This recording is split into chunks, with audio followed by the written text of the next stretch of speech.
అందరికీ Sabbath shalom. మందిరంలోకి ప్రత్యక్షంగా వచ్చిన వారికి కానీ ఆన్లైన్లో యూట్యూబ్లో చూస్తున్న ప్రతి ఒక్కరికి పేరు పేరున సబ్బాత్ షలోమ్. ఒక వర్స్ చదువుకుందాము. వాక్యం నిమిత్తమే ఒక వర్స్ చదువుకున్న తర్వాత వాక్యోపదేశం నిమిత్తం మన మధ్యలో ఉన్న రత్నాక్క గారు ప్రార్థన చేయాల్సింది. కొలసీల్లో 4వ అధ్యాయము 6వ వచనము నేను చదువుతాను. ఎవరన్నా మైక్ కూడా దగ్గర పెట్టుకోండి ప్లీజ్. కొలసీల్లో 4:6. ప్రతి మనుషునికి ఎలాగూ ప్రత్యుత్తరం ఇయ్యవలనో అది మీరు తెలుసుకొనుటకై మీ సంభాషణ ఉప్పు వేసినట్టు ఎల్లప్పుడూ రుచిగలదిగాను కృపాసహితముగాను ఉండనీయుడి.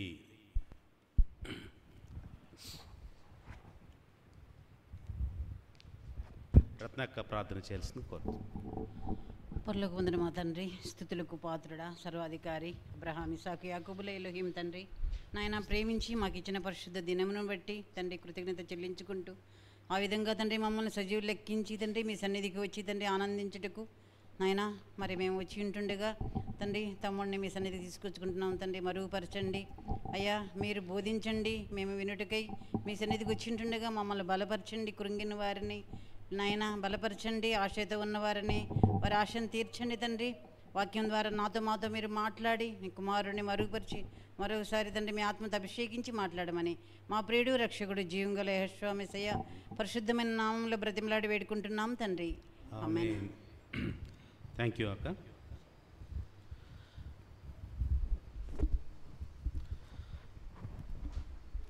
సో ఈరోజు మన టాపిక్ ఏంటంటే, సో టాపిక్ చెప్పే ముందు కొన్ని క్వశ్చన్స్లా ఒక అడుగుతాను, దాన్ని బట్టేసేసి మీకే అర్థమైపోతుంది ఆ టాపిక్ ఏం మాట్లాడదాం అనేది. సో జనరల్గా మన ఇంట్లో మోస్ట్ కామన్గా ఎస్పెషల్లీ మన కిచెన్లో ఉండే ఇంగ్రీడియంట్ ఏంటిది? కామన్గా ప్రతి ఇంట్లో ఉండే ఇంగ్రీడియంట్ తెలిసిన వాళ్ళు చెప్పొద్దు. ఏంటిది? ఉప్పు. అది మోస్ట్ కామన్ కదా, ప్రతి కిచెన్లో కూడా ఉంటుంటుంది. అసలు ఏది లేకపోయినా ఉండొచ్చు, కానీ అది ఉప్పు లేకుండా లేని ఇల్లు మాత్రం పొరపాటున కూడా ఉండదు. సో అదేవిధంగా మన కిచెన్ ఇంగ్రీడియంట్స్లలో కూడా అన్నిటికంటే తక్కువ కాస్ట్ ఉన్నది ఏది? కాస్ట్ కూడా మీరు ఏ ఇంగ్రీడియంట్ తీసుకున్నా కూడా పర్ కేజీ కావచ్చు, పర్ లీటర్ ఏది తీసుకున్నా కూడా సాల్ట్ అంత చీప్ ఏది ఉండదు. అన్నిటికంటే కూడా చీప్ ఇంగ్రీడియంట్ కూడా ఉప్పే. ఈవెన్ యాక్చువల్లీ అయితే మేము చిన్నప్పుడైతే, ఇప్పుడు కిరాణా స్టోర్స్లలో అయితే ఉప్పును బయటనే పెట్టేవాళ్ళు, షాపులలో పెట్టేవాళ్ళు కాదు. ఇప్పుడు ఫాలో అవుతున్నారో తెలియదు. మేము చిన్నగా ఉన్నప్పుడైతే కిరాణా కొట్లలో మిగతా సామాన్లన్నీ కూడా లోపల పెడతారు, కానీ ఉప్పు మాత్రం బ్యాగ్స్ బయటనే పెట్టేసేవాళ్ళు. ఎందుకంటే దానికి లీస్ట్ ఇంపార్టెన్స్, అంటే అది ఎవరు తీసుకెళ్లారనేది కాన్ఫిడెన్స్ కాబట్టి వాళ్ళు కూడా, కొట్టు వాళ్ళు కూడా బయటనే పెట్టేవాళ్ళు.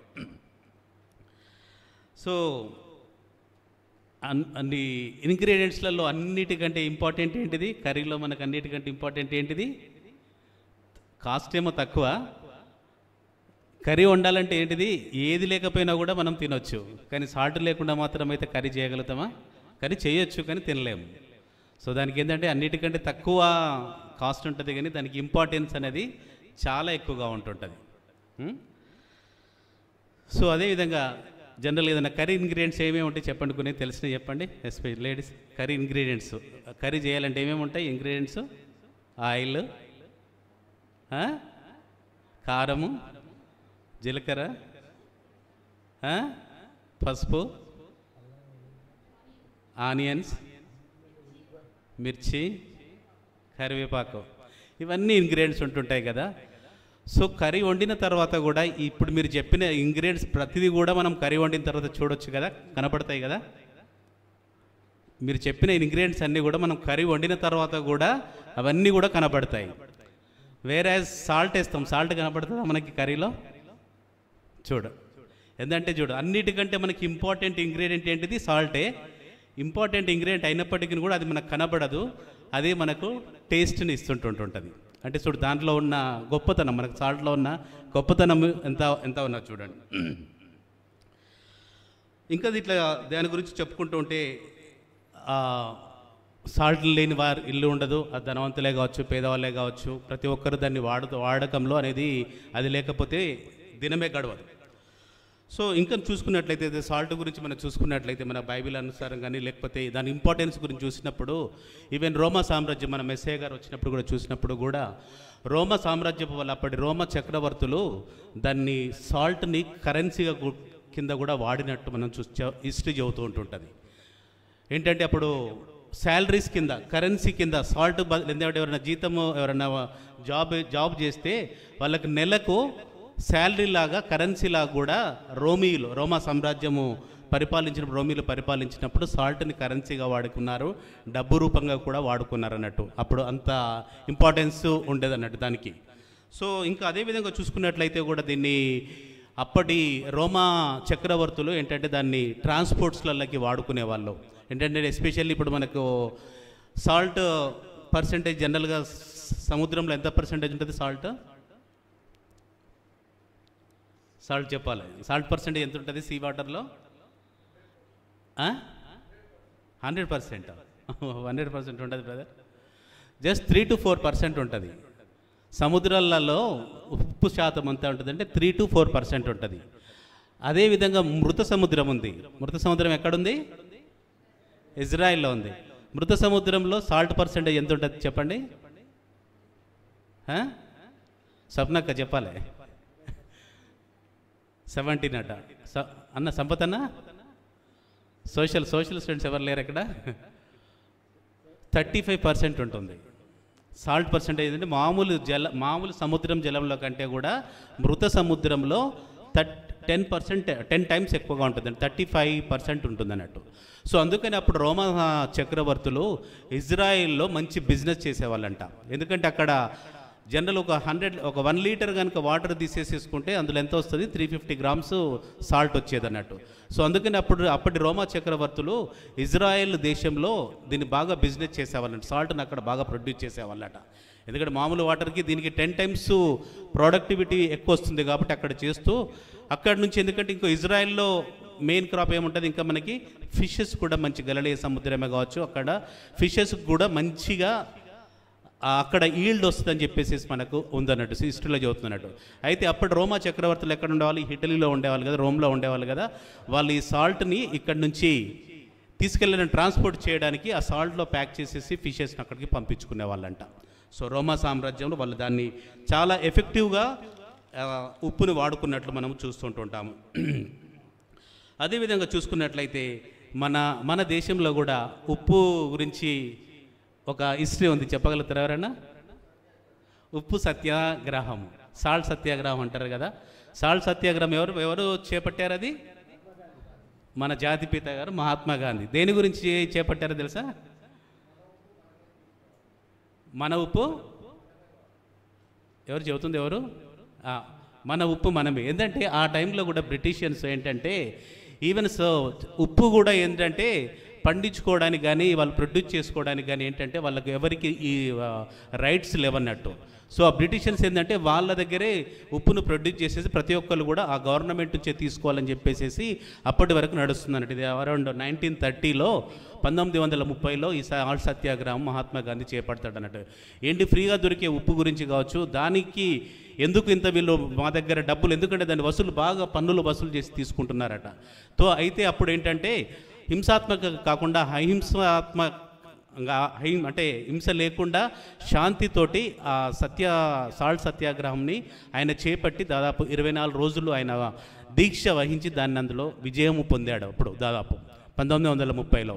సో అప్పటి నుంచి ఏంటంటే ఈ సాల్ట్ సత్యాగ్రహం ఆయన దీక్ష చేసినప్పుడు మొత్తం ప్రపంచంలో కూడా ఒక రెవల్యూషన్ వచ్చింది అన్నట్టు. ఏంటి బ్రిటిషియన్స్ వీళ్ళ డామినేషన్ ఏంటి, ఫ్రీగా దొరికే సాల్ట్ని కూడా వీళ్ళు ఇంత పన్ను వసూలు చేసేసి ఇంత అరాచకం చేస్తున్నారని చెప్పేసి అప్పుడు మనకి ప్రపంచ దేశాలు USA కావచ్చు, యూరోపే కావచ్చు, వేరే దేశాలు అన్నింటిలో నుంచి కూడా మనకు అప్పుడు సపోర్ట్ దొరికింది. అది స్వాతంత్రం రావడానికి కూడా అదొక వేగా మారింది మనకు సాల్ట్ సత్యాగ్రహం. అంటే ఎందుకంటే దిస్ ఈజ్ నాట్ మన సబ్జెక్ట్ కాకపోయినప్పటికీ కూడా ఎందుకంటే రెలవెంట్ కాబట్టి నెక్స్ట్ షేర్ చేసుకోవాలనిపించింది. సో ఏంటంటే ఉప్పుకు అంత ఇంపార్టెన్స్ ఉందన్నట్టు. సో ఉప్పుతోటి ఇన్ని అంశాలు కూడా మనకి ఇమిడి ఉన్నాయి. సో మన బైబిల్ ఏం చెబుతుంది ఉప్పు గురించి, కొన్ని మనము విషయాలు చూసుకుందాము. సో జనరల్గా దానికి ఉండే క్యారెక్టర్సే కావచ్చు దాని లక్షణాలే కావచ్చు. చూసుకుందాం. ముందు ఉప్పు ఎట్లా ఉంటుంది? ఉప్పు ఎట్లా తెల్లగా ఉంటుంది, చూడడానికి బాగుంటుంది కదా. ఉప్పు లక్షణాలు చూడడానికి చాలా బాగుంటుంది. నేను ఫిజికల్ క్యారెక్టరిస్టిక్స్ గురించి చెబుతున్నాను. ఒకటి ఏంటిది, ఉప్పు తెల్లగా ఉంటుంది, చూడడానికి బాగుగా ఉంటుంది. రెండవది రుచిగా ఉంటుంది కదా. అది లేకపోతే రుచే లేదు కదా, సాల్ట్ లేకపోతే రుచి లేదు. అందుకని మన సామెత కూడా అంటుంటుంది కదా, కర్రీలో అన్నేసి చూడండి నన్నేసి చూడండి అని చెప్పేసి అందుకని అంటుంది కదా. ఎందుకంటే టేస్ట్కే దాన్ని ఏమంటారు, పర్యాయ పదం కావచ్చు లేదా సినానిమ్స్ అంటేనే అసలు సాల్ట్ లేకపోతే టేస్టే లేదు. సో అందుకని రుచి కూడా ఉంటుంది దానికి. మూడవది ఏముంటుంది, దేంట్లో వేసినా నువ్వు వాటర్లో వేయండి, పాలల్లో వేయండి, దేంట్లో వేయండి, దానికి ఏముంటుంది, కరిగిపోతుంది, ఇమీడియట్లీ డిజాల్వ్ అయిపోతుంది. దానికి ఆ నేచర్ ఏముంటుంది అంటే కరిగిపోతుంది. కరిగిపోయే స్వభావం దానికి కలిగి ఉన్నది. అట్లాగే ఇంకొకటి ఏంటిది, దేంట్లోనైనా కలిసిపోతుంది కూడా, కరిగిపోతుంది అట్ ద సేమ్ టైం కలిసిపోతుంది కూడా, అంటే మింగిల్ అయిపోతుంది అన్నట్టు. దేంట్లో వేసినా కూడా కర్రీ వండిన తర్వాత కూడా సాల్ట్ తక్కువ ఉంటే కూడా మళ్ళీ మనం వేసేసేస్తే మిక్స్ చేసేస్తే మళ్ళీ కలిసిపోతుంది. ఫస్ట్ ఏమైనా కరిగిపోతుంది, తర్వాత కలిసిపోతుంది. సో ఇంకా ఏముంటుంది, ఇంకా దేనికి వాడుకుంటుంటాం మనం దాన్ని, ప్రొటెక్షన్, భద్రతను కలుగజేస్తుంది. భద్రతను కూడా మనకు సాల్ట్ దేనికి, మన ఆవకాయ పచ్చళ్ళు పెట్టుకుంటాం కదా, అసలు ఆవకాయ పచ్చళ్ళలో సాల్ట్ వేయకపోతే మనకు ఉంటాయా, నిల్వ ఉంటాయా? సంవత్సరం కాదు కదా, ఒక నెల వారం రోజులు కూడా ఉంటాయి సాల్ట్ వేయకపోతే. సో దానికి ఏంది, భద్రత, ప్రొటెక్షన్ క్యారెక్టర్స్ కూడా ఉంటాయి అన్నట్టు. దానికి సాల్ట్కి భద్రతనేసి కూడా ఇస్తుంటుంది. అదేవిధంగా ఇంకా ఏముంటుంది, అందుబాటులో ఉంటుంది. ఎందుకంటే చీప్గా దొరుకుతుంది. ఇప్పుడు ఈవెన్ లేడీస్ కూడా దగ్గరికి ఆ స్టవ్కు అందుబాటులో ఉండే, జస్ట్ తీసుకుని ఏ కిచెన్లో చూసినా కూడా చాలా అందుబాటులో పెట్టుకుంటారు. ఎందుకంటే ఫ్రీక్వెంట్గా వాడేది సాల్టే కాబట్టి, ప్రతిదానికి క్లీనింగ్కి కానీ దేనికి కానీ సాల్ట్ వాడుకుంటారు కాబట్టి అందుబాటులో ఉంటుంది. At the same time cost కూడా మనకు రీజనబుల్ కాస్ట్లో ఉంటుంది, అందుబాటులో ఉంటుంది. ఇంకొకటి చూసుకున్నట్లయితే, ఏడవది చూసుకున్నట్లయితే దాన్ని ఏం చేసుకుంటుంటారు, ఔషధంగా కూడా వాడుతుంటుంటారు. అంటే మనం ఆయుర్వేదిక చూసుకున్నట్లయితే ఈవెన్ చిన్నప్పుడు మేము కానీ ఏదన్నా దెబ్బలు తగిలినా, ఏదన్నా స్వెల్లింగ్లు వచ్చినా కూడా మా నాన్నమ్మ కానీ మా అమ్మ కానీ ఏంటంటే సాల్ట్ని హీట్ చేసేసి ఒక గుడ్డలో పెట్టేసేసి చేస్తే మంచి హీలింగ్ వచ్చేది. సో హీలింగ్ అంటే ఔషధంగా కూడా, ఒక మెడిసిన్గా కూడా మనకు చాలా మామూలు మెడిసిన్స్లో, ఈవెన్ ఇప్పుడు కరెంటు వాడే అలోపతి మెడిసిన్స్లో కూడా ఈ సాల్ట్ ఇంగ్రీడియంట్స్ అనేది దట్ ఈస్ మోస్ట్ కామన్. ఎందుకంటే సోడియం క్లోరైడ్ లేకుండా ఏది చేయలేరు, అది కూడా ఉంటుంది. కానీ మనకి ఆయుర్వేదికంగా చూసుకున్నా కూడా మనకు అది ఒక ఔషధంగా కూడా మనకు పనిచేస్తున్నట్టు మనం చూస్తుంటుంటుంది. సో దీనికి ఉన్న ఇవన్నీ భౌతిక లక్షణాలు ఉన్నాయి. సో ఈ భౌతిక లక్షణాల నుంచి మనం దానికి ఆత్మీయ లక్షణాలు ఏమి ఉన్నాయి. ఎందుకంటే మనకి ఏమంటున్నాడు తండ్రి, మీరేందంట లోకమునకు ఉప్పై ఉన్నారంటున్నాడు. అంటే మనమంటే లోకానికి ఉప్పై ఉన్నామంటే ఆయన బిహాఫ్లో, ఆయన సమక్షంలో మనము లోకానికి ఉప్పై ఉన్నామంట. ఆ ఉప్పులో ఉన్న ఆత్మీయ లక్షణాలు ఏంటిదో, ఆ ఆత్మీయ ఉప్పుగా మనం ఉండడానికి ఏమి ఉండాలి, ఏమి లక్షణాలు ఉండాలి, అది మనం ఈరోజు నేర్చుకుందాం. సో మొట్టమొదటిగా చదువుకుందాం ఒకసారి. మత్తయి 5:13. ఎవరైనా ఒక మైక్ పెట్టుకోండి దగ్గర ప్లీజ్. మత్తయి 5:13.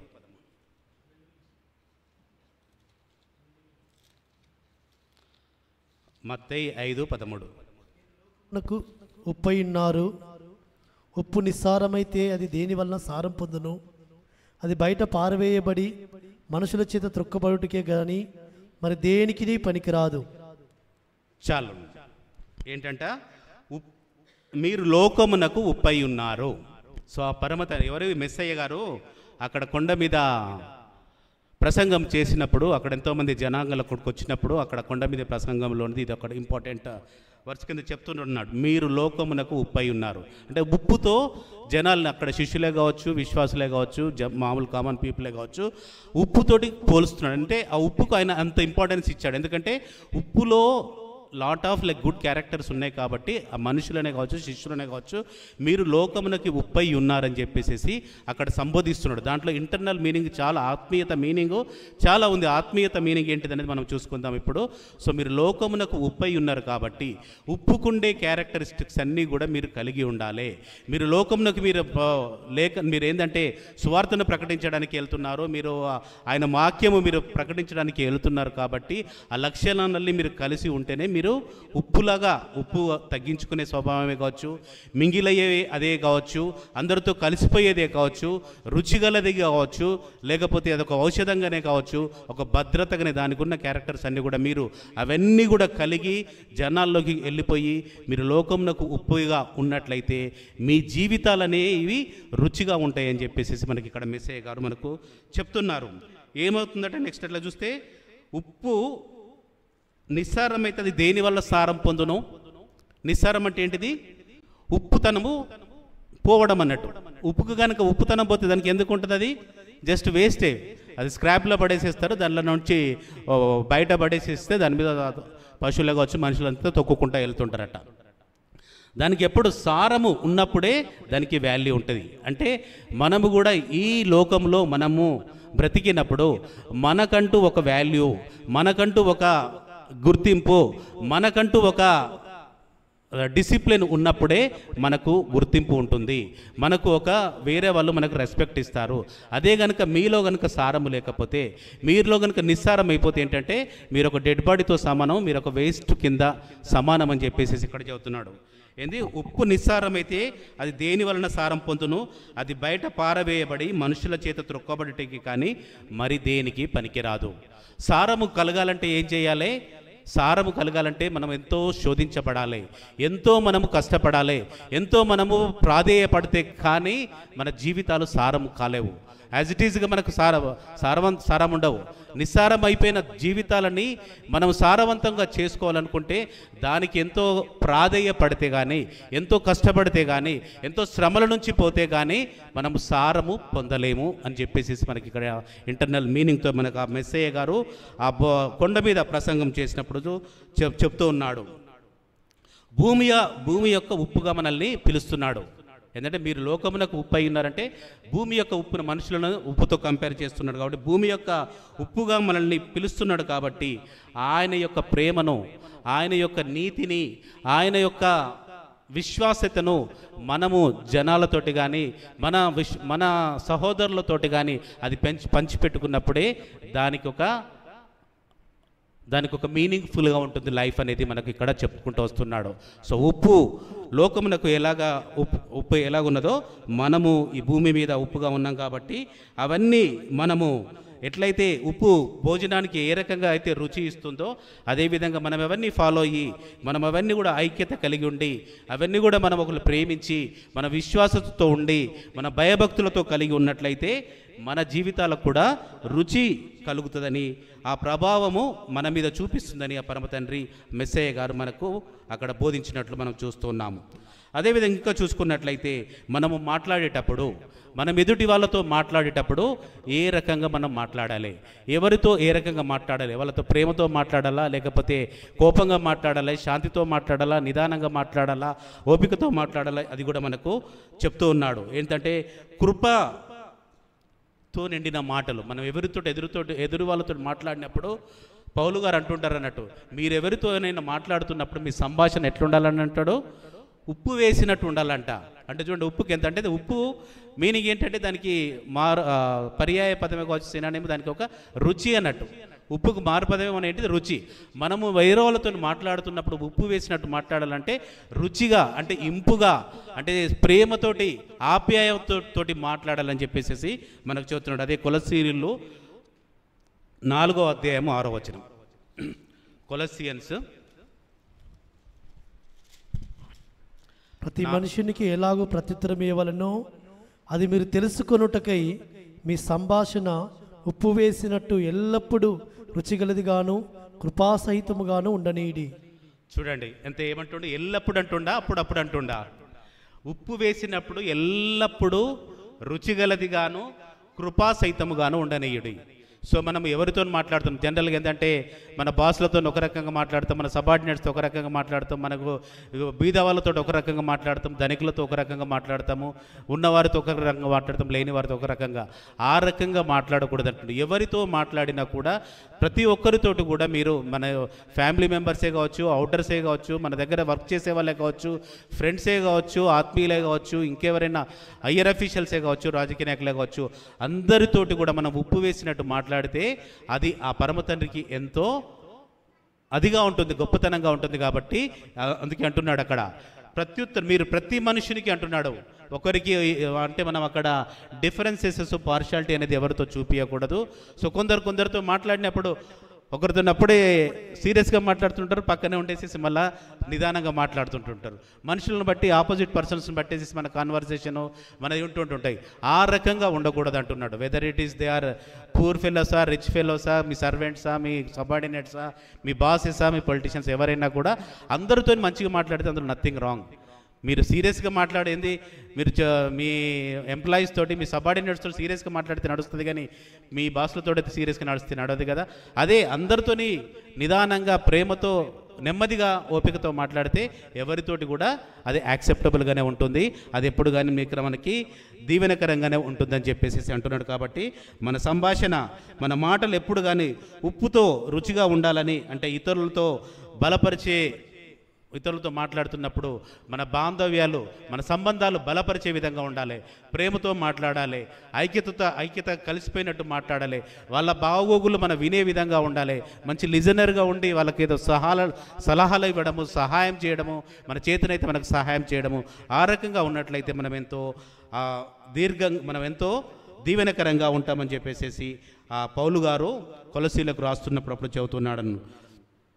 మరియు ఆ సర్వశక్తిని ప్రేమను కూడా, ఎందుకంటే ఈ రకంగా ఉంటే మళ్ళీ ఎవరిని చూడగానే అబ్బో ఈ ఫలానా బ్రదరు ఫలానా సిస్టర్ మాట్లాడుతున్నాడంటే ఆయనలో ఆ పరమ తండ్రి తనము ఉట్టిపడుతుందనే విధంగా మన ప్రవర్తన, మన మాటల ద్వారా ఉంటుంది. ఏంటంటే నాలుకతోటే కదా ఏది కానీ మంచివాడు కానీ చెల్లివాళ్ళు అనేది మన నాలుకతోటే మన క్యారెక్టర్ బయటపడిపోతుంది. సో లోపల మనకి ఎంత ఉన్నా కూడా బయటతోటి నాలుకతోటి మాట్లాడేదాంతో మనము ఏంటిది అనేది బయట వాళ్ళకి తెలుస్తుంది. కాబట్టి మన మాటలతోనే ఎదుటి వాళ్ళు అమ్మో వీళ్ళు తండ్రిని బిలీవ్ చేస్తున్న వాళ్ళు, వీళ్ళు విశ్వాసులు, వీళ్ళను అమ్మో వీళ్ళ ఒక ఏర్పరచబడిన జనాంగం అనే విధంగా మన మాటలు ఉండాలని చెప్పేసి ఆ పౌలు గారు చెప్తూ ఉన్నారు. ఇంకా నువ్వు చూసుకున్నట్లయితే అదేవిధంగా మనకి ధర్మశాస్త్రంలో కూడా ఈ ఉప్పుకు ఉన్న ఇంపార్టెన్స్ మనకున్నది. ఆ ధర్మశాస్త్రంలో కూడా మోషే గారికి ఆ పరమ తండ్రి ఆ ధర్మశాస్త్రం ఇస్తున్నప్పుడు కూడా ఈ ఉప్పు గురించి ఇంపార్టెన్స్ గురించి మనకు చెప్పాడు.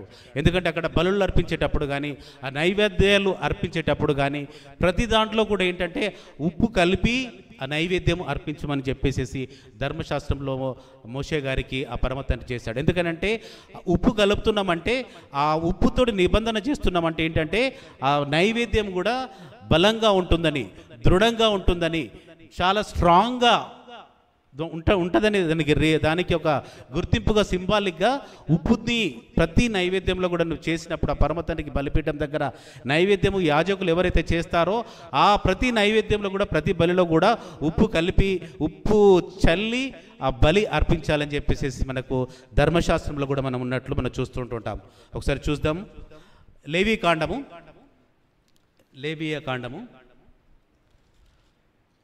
2వ అధ్యాయము 13వ వచనం చూడండి. నువ్వు అర్పించు ప్రతి నైవేద్యమునకు ఉప్పు చేర్చవలను. నీ ఎలోహిం నిబంధన యొక్క ఉప్పు నీ నైవేద్యం మీద ఉండవలను. నీ అర్పలన్నిటితోనూ ఉప్పు అర్పింపవలను. చూడండి ఏమంటున్నాడు. ఏదైతే అర్పణములు కావచ్చు, ఏదైతే నైవేద్యములే కావచ్చు, ఏదైతే బలి ఆ పరమ తండ్రి బలిపీఠం దగ్గర నువ్వు అర్పించే ప్రతి దానిలో కూడా ఉప్పుతోటే కలపమంటున్నాడు. ఉప్పుతోటే మరి దానికి ఆయనకు పెట్టమంటున్నాడు. అంటే ఆ ఉప్పుకి ఏంటంటే అంత ఇంపార్టెంట్. దేని గురించి ఉప్పుతోటి చేస్తున్నామనంటే అది ఒక స్ట్రాంగ్గా ఉండిపోతుంది. అది ఎప్పుడు దృఢంగా ఉండిపోవడానికి సింబాలిక్గా ఉప్పును కలపమని చెప్తున్నాడు.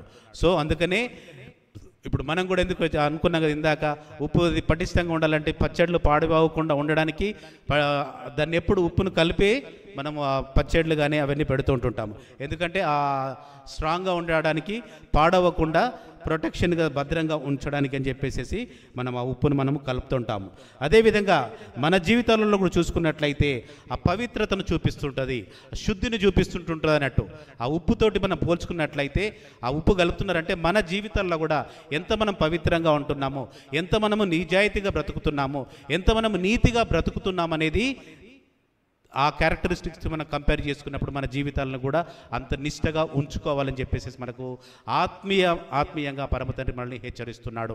ఆ ఉప్పుతోటి చెబుతున్నాడంటే ఆత్మీయంగా మీనింగ్ అందులో దాగి ఉన్నదన్నట్టు. ఏదైతే వాళ్ళు అప్పుడు యాజకులు అర్పించేటప్పుడు ఆ బలులలో ఉప్పు కలిపి దాన్ని దృఢంగా ఖచ్చితంగా దాన్ని ఉండడానికి ఎట్లయితే ఉన్నదో, అదేవిధంగా మీ జీవితాలను కూడా పరిశుద్ధంగా మీరు కాపాడుకోవాలి. ఆ పవిత్రంగా మీరు జీవించడానికి ప్రయత్నించండి, శుద్ధిగా ఉండండి, ఒకరికి అన్యాయం చేయకుండా, ఒకరికి మోసం చేయకుండా ఒక ఎగ్జాంపులర్గా మీరు బ్రతకాలని చెప్పేసి మనకు అందులో చెబుతూ ఉన్నాడు. అదేవిధంగా ఆ పాత నిబంధనలో బళ్ళు ఉప్పు వాడుతో సర్వశక్తుడు ఏ రకంగానైతే ఆ శాశ్వతమైన ఒప్పందాన్ని చేసుకున్నాడో, శాశ్వతమైన పరమతండ్రి ఏంటంటే ఉప్పుతోనే శాశ్వతమైన ఒప్పందము ఏ రకంగానైతే చేసుకున్నాడో, మనము కూడా ఆ పరమతండ్రితోటి సంపూర్ణ అర్పణతోటి మనం ఆయనతోటి కూడా ఒక బాండ్ని ఏర్పాటు చేసుకోవాలి. ఆయనతోటి కూడా మనం ఒక నిబంధన చేసుకోవాలి. ఆయనతోటి కూడా మనం ఒక భయము భక్తి కలిగి ఉండి ఆయనకి ఇష్టానుసారమైన జీవితం జీవించాలని చెప్పేసి మనకు ఆత్మీయంగా మనము మీనింగ్ మనకు చెప్తున్నాడు. ఇంకా అంతేవిధంగా చూసుకున్నట్లయితే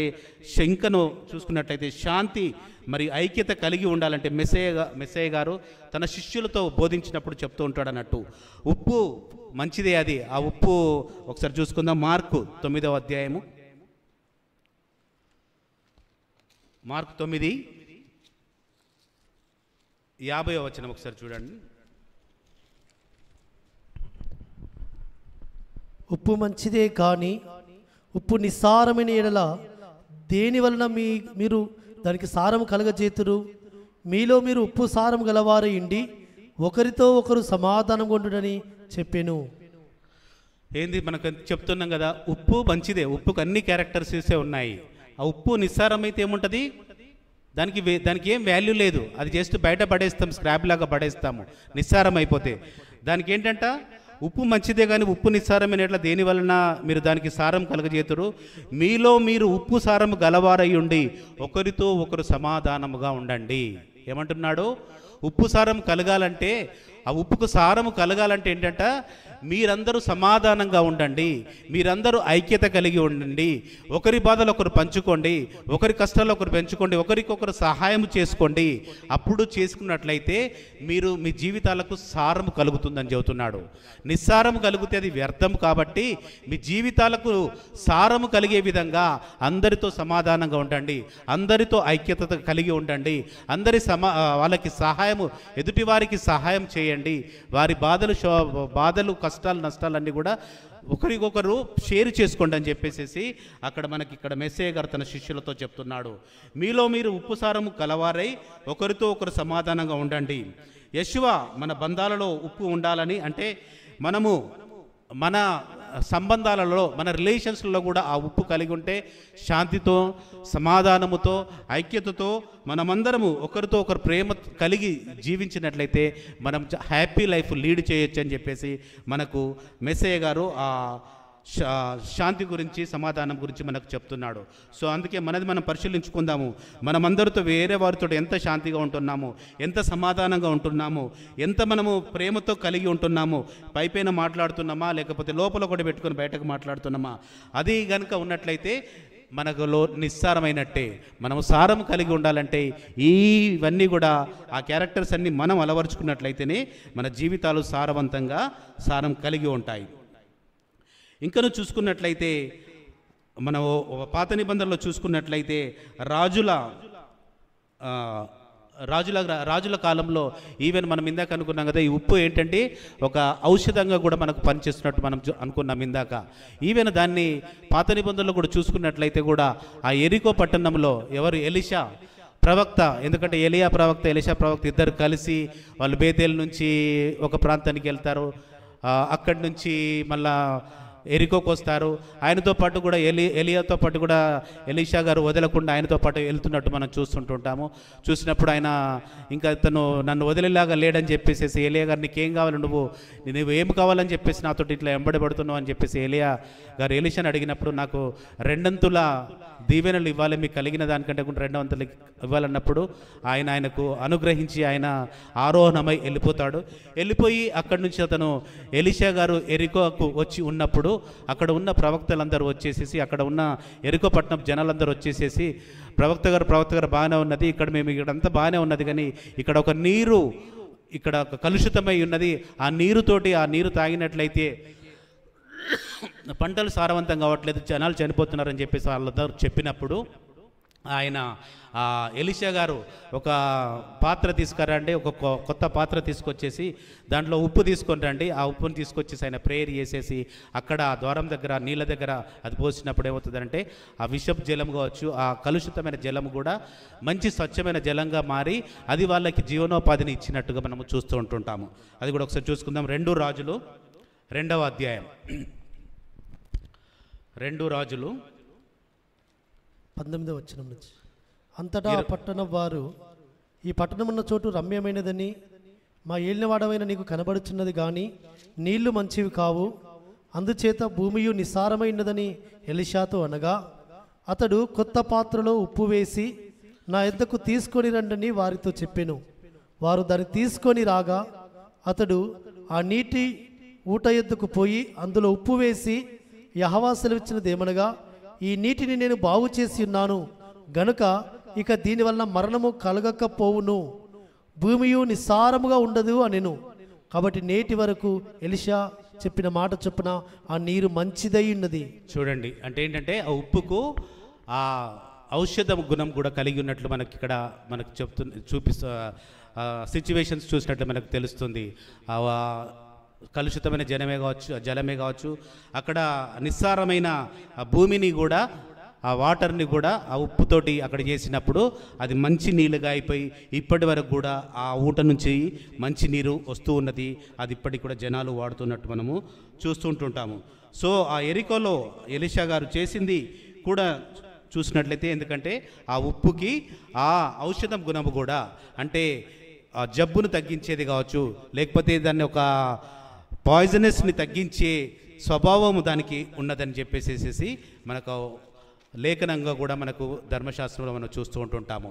ఇంకనూ అదిగా చూసుకున్నట్లయితే అదే 2 దినవృత్తాంతంలో చూసుకున్నట్లయితే ఆ పరమ తండ్రి ఒక ఏంటంటే నిబంధన, ఉప్పు నిబంధన అంటుంటారు మనకి. ఎందుకంటే దావీదు గారికి ఆ యెహోవా గారు ఆయనకేమిస్తారు, ఒక వరం ఇస్తాడు ఆయన. ఎందుకంటే ఆయన చేసిన కృషిని బట్టి కావచ్చు, ఆయన చేసిన యుద్ధాలను బట్టి కావచ్చు, ఆయన దేశము ఇజ్రాయెల్ దేశం గురించి ఆయన ఎన్నో కష్టాలు చేశాడు, యుద్ధాలు చేశాడు, జయించాడు, దేశాన్ని సస్యశ్యామలంగా ఉంచడానికి ఆయన ఎంతో కృషి చేశాడు. కాబట్టి ఆ పరమ తండ్రి దగ్గర ఎంతో దీనుడుగా ఉన్నాడు. కాబట్టి ఆయనకు ఒక దీవెన ఇచ్చి ఉన్నాడు, ఒక వరం ఇచ్చి ఉన్నాడు. ఏంటి, తరతరములు కూడా నీ గోత్రం నుంచి లేకపోతే నీ సంతానం నుంచి ఎప్పుడు కూడా ఈ రాజ్యము ఒక రాజుగా ఉంటాడని చెప్పేసి ఆయనకు ఒక దీవెన ఇచ్చి ఉన్నాడు. ఆ దీవెన అది కూడా ఏంటంటే ఆ దీవెన ఆ ఒక పరమ తండ్రి నిబంధన దేంతో చేశాడంట, ఉప్పు నిబంధన చేసుకున్నాడంట. మనం ఇందులో చూసుకున్నట్లయితే 2 దినవృత్తాంతములు దావీదు గారితోటి ఆ యెహోవా ఉప్పు నిబంధన చేసుకున్నారంట.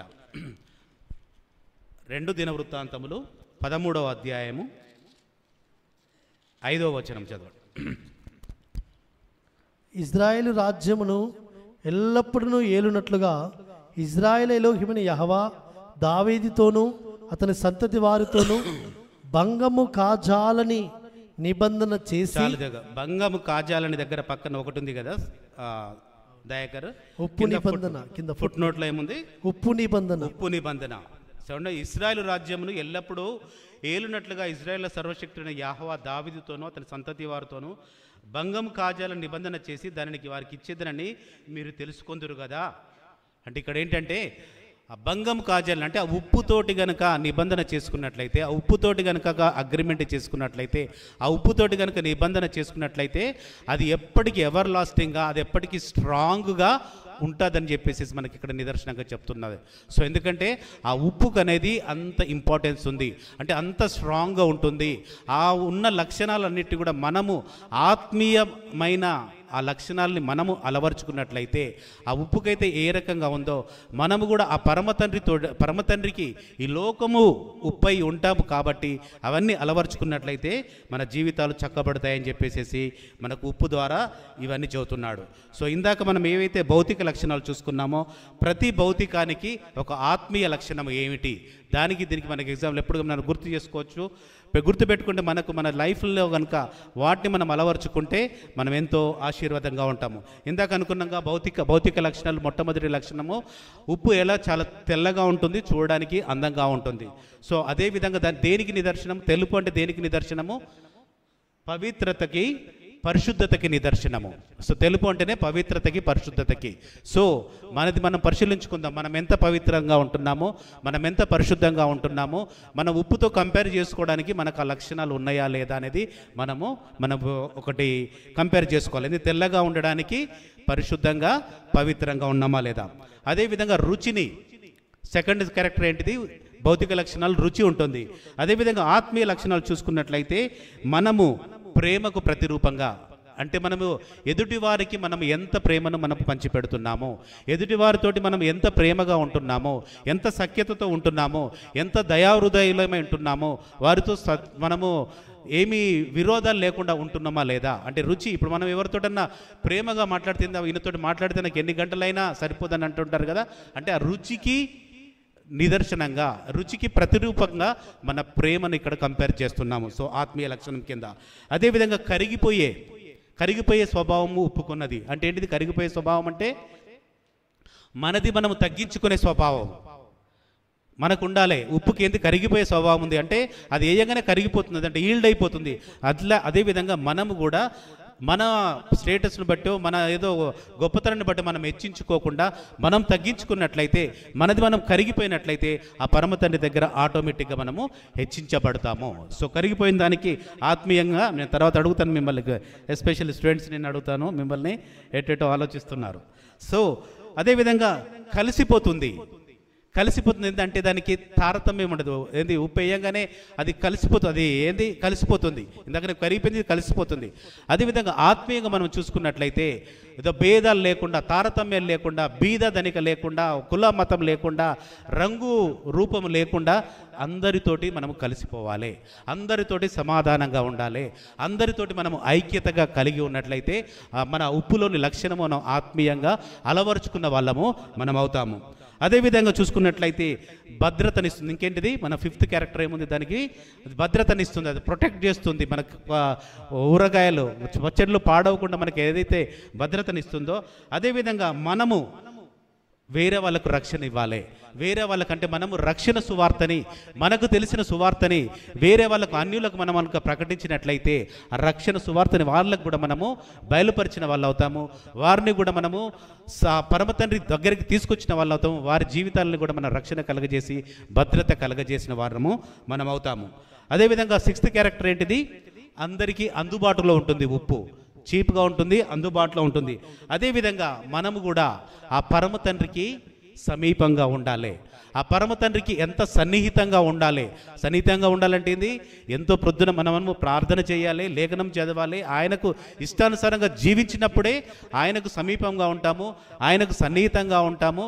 అదేవిధంగా మన విశ్వాసులకే కావచ్చు, వేరే వాళ్ళకి ఎవరికన్నా అవసరం ఉన్నప్పుడు కూడా మనం వారికి కూడా అందుబాటులో ఉండి వారికి మనం సహాయం చేసే విధంగా మనం ఉండాలి. అందుబాటులో అంటే మనము ఆత్మీయమైన ఇంటర్ప్రిటేషన్ చూసుకున్నట్లయితే ఏంటంటే తండ్రికి సమీపంగా ఉండాలి, సహోదరులకు కూడా సమీపంగా ఉన్నట్లయితే మనము ఆత్మీయ ఉప్పులాగా మనము ఉంటాము. అదేవిధంగా నెక్స్ట్ ఫైనల్ది ఏంటిది? ఔషధంగా వాడబడుతుంది. ఉప్పు ఏంటిది?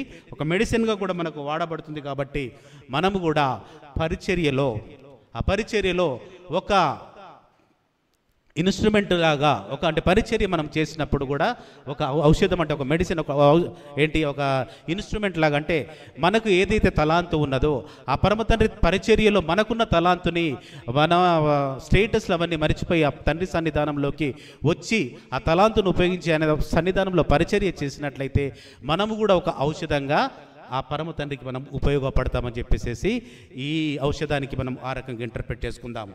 సో ఏంటి, భౌతిక లక్షణాలు 7 ఉన్నాయి, అదేవిధంగా ఆత్మీయ లక్షణాలు కూడా 7 ఉన్నాయి.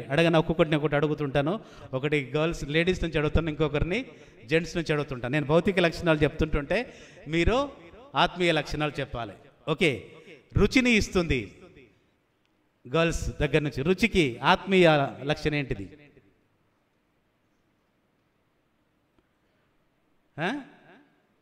సిస్టర్,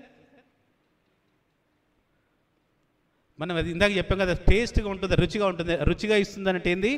మనము ప్రేమను పంచినట్లయితే, ఆత్మీయంగా మనం ఎవరితో వేరే వాళ్ళతో మాట్లాడినప్పుడు ప్రేమగా ఆప్యాయంగా ప్రేమతో చేసినప్పుడు రుచి వాళ్ళకు కలగజేసిన వాళ్ళం అవుతాము. ఓకే, ఫస్ట్ క్వశ్చన్లే ఫెయిల్ అయిపోయి, నేనే ఫెయిల్ అంటే నేను ప్రాపర్గా ఎక్స్ప్లెయిన్ చేయలేదేమో.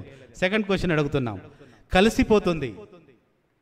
కలిసిపోతుంది ఆత్మీయ లక్షణం ఏంటిది?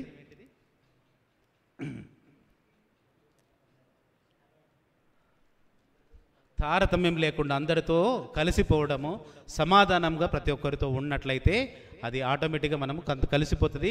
దానికి అందరితో సమాధానంగా ఉంటే మనకేమన్నా పెనాల్టీ పడుతుందా? మనకు బ్లెస్సింగ్సే వస్తుంటాయి. మనం చాలా హ్యాపీగా ఉంటుంటాము. వేరే వాళ్ళతో మనం శత్రుత్వం పెంచుకుంటేనే, లేకపోతే వేరే వాళ్ళపైన మనం ఏదైనా గొడవ పడితేనే మనకు లోపల టెన్షన్ ఉంటుంది. సో వేరే వాళ్ళతో శాంతితో సమాధానంగా ఉంటే చాలా హ్యాపీ లైఫ్ లీడ్ చేస్తాం. చాలా ఇంకా 2 క్వశ్చన్లలో థర్డ్ క్వశ్చన్ ఒకటి అడుగుతుంటాను. అందుబాటులో ఉండుట. అందుబాటులో ఉండడానికి ఆత్మీయత అర్థం ఏంటి? పరమ తండ్రికి సమీపంగా ఉండడము, ఆయనకు అందుబాటులో ఉండడం అంటే మనము ఆయనకి ఎంత దగ్గరగా ఉన్నామంటే దానికి ఏంటి నిదర్శనము? మన ప్రార్థనలు, మన బైబిల్ పట్టణమే కావచ్చు, మన ఫాస్టింగ్సే కావచ్చు, మనది ఏదైనా కావచ్చు, ఆ పరమతానికి సమీపంగా ఉన్నట్లయితే ఆ అందుబాటులో ఉన్నట్లు ఉంటాము. అదేవిధంగా మన సహోదరులకే కావచ్చు, మన ఆత్మీయులకు కూడా మనము వారికి అవసరతలకు కూడా మనం సమీపంగా ఉండి వారికి సహాయం చేసినట్లయితే కూడా మనము ఏంటి అంటుంటాడు కదా, మన విశ్వాసుల్లో కావచ్చు, ఆయన పరమతండ్రి ఎరిగిన బిడ్డలకు ఏ చిన్న సహాయం చేసినా, ఏ చిన్న హెల్ప్ చేసినా ఆయనకు హెల్ప్ చేసిన వాళ్ళం అవుతాము, ఆయనకు సమీపంగా ఉన్న వాళ్ళం అవుతాము. సో నా టైం అయిపోయింది అనుకుంటే కదా దయాకర్? ఓకే, నేను కన్క్లూడ్ చేస్తున్నాను. సో దీన్ని బట్టి మనం నేర్చుకోవాల్సింది ఏంటంటే, మనము ఆత్మీయ ఉప్పు కలిగి ఉన్నట్లయితే, మనము ప్రేమలు కలిగి, మనము పరిశుద్ధత కలిగి, విశ్వాసతతో ఉండి, ప్రతి ఒక్కరితో ఐక్యత కలిగి ఉండి, ప్రతి ఒక్కరితో సమాధానం కలిగి ఉండి, ఎవరితోని ఏమీ డిఫరెన్సెస్ లేకుండా ఉన్నట్లయితే మన లైఫ్స్ కూడా ఉప్పు వేస్తే కర్రీస్లో ఎంత టేస్ట్గా ఉంటాయో మన జీవితాలు కూడా రుచిగా ఉంటాయని చెప్పేసి మీకు అందరికీ నేను ఇస్తున్నాను. ఈ అవకాశం ఇచ్చిన అన్నయ్యకు, దయాకర్కు థ్యాంక్స్. మీరందరూ ఓపికగా ఉన్నందుకు అందరికీ పేరు పేరున వందనాలు. Thank you.